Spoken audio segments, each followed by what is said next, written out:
Welcome back to Reynolds Runabouts, everybody. I'm Jeffrey Reynolds. In today's episode, I'm going to talk about how I put the structure back into this boat to give it structural integrity on the bottom.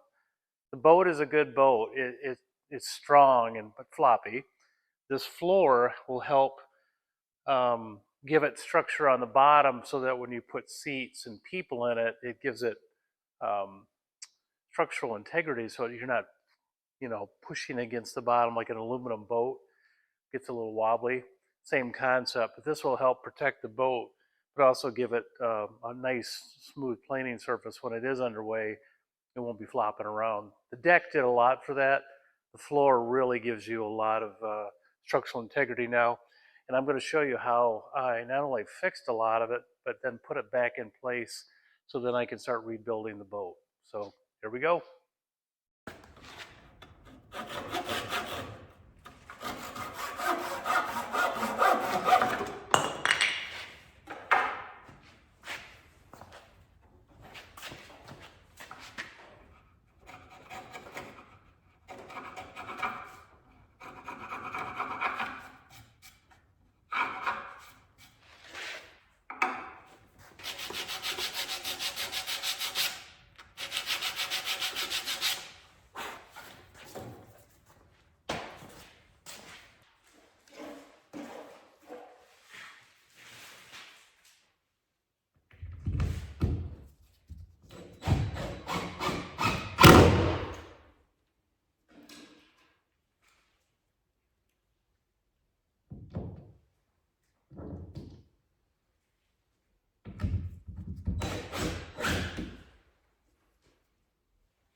Well,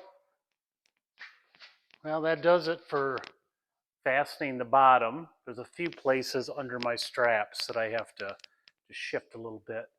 I'll drop it down on my 2x4 brakes and just move things around, get that done. But other than that, I'm really happy. Once I got the drift bolts in and I lined up the whole rig from above, I just dropped it down slowly and had it go ahead and just fit into those holes. It really worked out well, and I made sure that things back here were registering. I put a few 1.25 inches in here just to make sure that they were finding the original holes, and they did. So I left those in place, and then I worked my way from the keel out and back so that the squeeze in the shape would take form. And I really love the squeeze out I've got.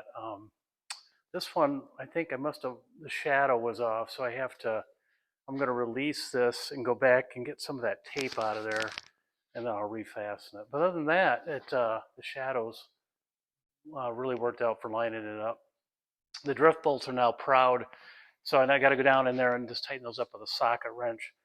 And like I said, I used them to register the whole piece, and then I'll go back and tighten them up. And then the really long 5-inch ones are also for the front seat brace. So those I'm going to leave the nut and washer off until I put that on. So yeah, I'm real happy with that. Huge relief to get this off the to-do list. And now what I'll do is I'll drop it back down onto the floor and I'll do my cleanup. I'll take a piece of plywood and just ride it over the top of these so I don't get into that glue, and I'll just clean my way up, and I'll do some fillets with my artist palette knife. I'll go in there and do some fillets. Since some of these were a little rounded, I want to make sure I have a nice fillet.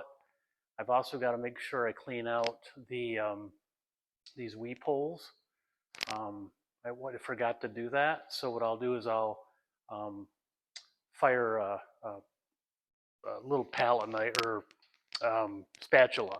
I'll fire a little spatula through there and get that cleaned out because I want water to be able to do what it's supposed to do. But I'm okay with that because now I've got really good seal around the weep hole. In addition to being painted and sealed, it'll be really sealed on both sides of that weep hole. So yeah, and then right here, this is where the transom is going to go in. I've got to put a little bevel on this, it looks like, but this 1.5 is just about perfect. I look on here, yep, 1.5 to the bottom of each one of these, which is where, that's the width of the, this one's got to come back. That's the width of the transom. This one's got to come back a little bit too. But I left those proud. Sorry about that. I left those proud so we could get it in there and have it snug fit. So yeah, I'm going to drop this down and clean it up.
Well, that completes the inner structure of the boat as far as I can or I want to take it. Everything else is either deck or it has to do with the deck or the transom, so I'll do that in a different video.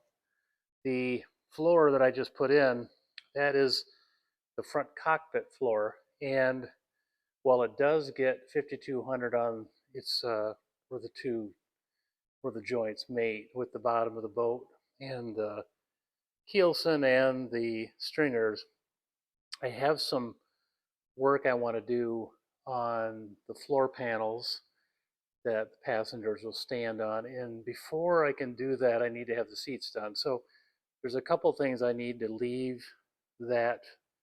There's a couple reasons why I need to leave that loose for now so that I can move it around, take it out, and do some adjustment for the floor panel, and then figure out maybe how the seat interacts with the floor. So I'm going to leave that loose for now. It's just 3 bolts through the hull on each side and 5200, and then just a few bolts that are, believe it or not, they're toenailed from the floor support into the top of the keelson, which is the first time I've seen anything that was a little bit odd, but um, I might do something different there. I'll see how I feel about it. So until next time, that's going to be the end of this episode. Thank you for tuning in. Yeah, if you're enjoying this series, please hit the subscribe button so you're notified on Wednesday mornings every 2 weeks of a new video dropping.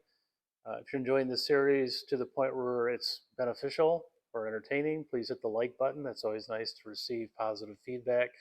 And of course, if you have questions that are in positive uh, nature, please put those down below. If you have any questions, obviously I'll try to answer the best I can. And comments, positive, are always great. The negative ones, depending on what do you mean by negative. So, try to be, nice about it. So the next step will be putting in the seats, testing them anyways, or the transom, or finishing the deck. I'm not sure exactly what the next video will be about, but most likely about the aft portion of the boat and getting that transom back in, and then getting some of the framework for the rear deck and hatches done. So it'll be a surprise for both of us. So thank you for tuning in, and I will see you in 2 weeks.